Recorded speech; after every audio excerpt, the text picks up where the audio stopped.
มีซัดแปลกๆเอาให้ทุกคนเบิ่งกันนี่ทายกันว่ามันคืออย่างติ๊กตอกติ๊กตอกติ๊กตอกติ๊กตอกโอเคหมดเวลาอันนี้คือตะกะแตนกิ่งไม้เบิ่งติหน้าตาน้องเขาโคตรน่ารักเลยไปเห็นอยู่กระตูห้องก็เลยไปจับมา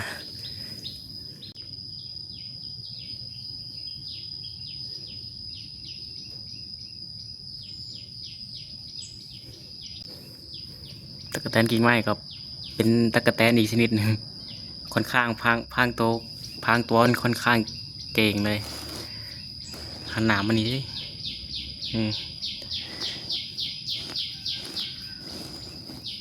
มันนี่มาเดี๋ยวเช้ามันไปปล่อยดีกว่าพบได้ทั่วไปตามธรรมศาสตร์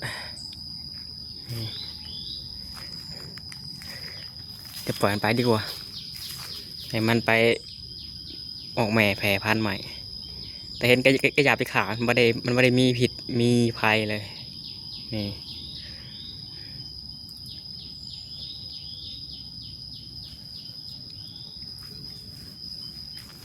น่ารักแบบไปแล้วบายเขาใจถอกหมอก่อนเหมือนกัน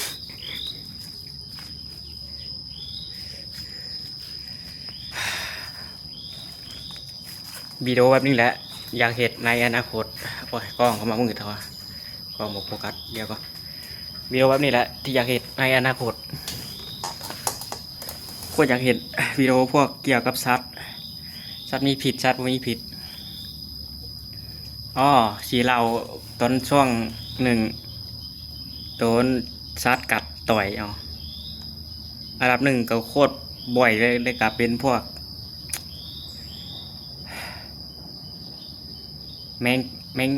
งป่องอะไรกับแมงป่องสร้างแมงป่องสร้างนี่ช่องเถื่อแล้วมันเคยตอดมันเคยต่อยเอามันเป็นอย่างที่โคตรเจ็บปวดอยู่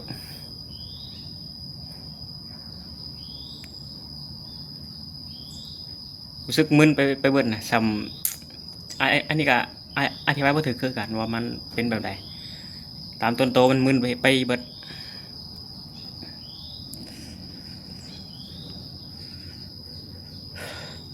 อยากถ่ายทำสารคดีสัตว์โลกอยากถ่ายทำโบราณคดี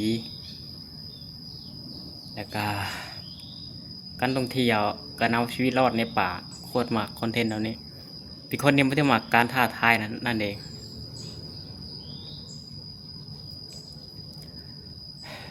จะพบกันใหม่วิดีโอหนาแล้วกันเนาะจักเสียว่ายังต่อ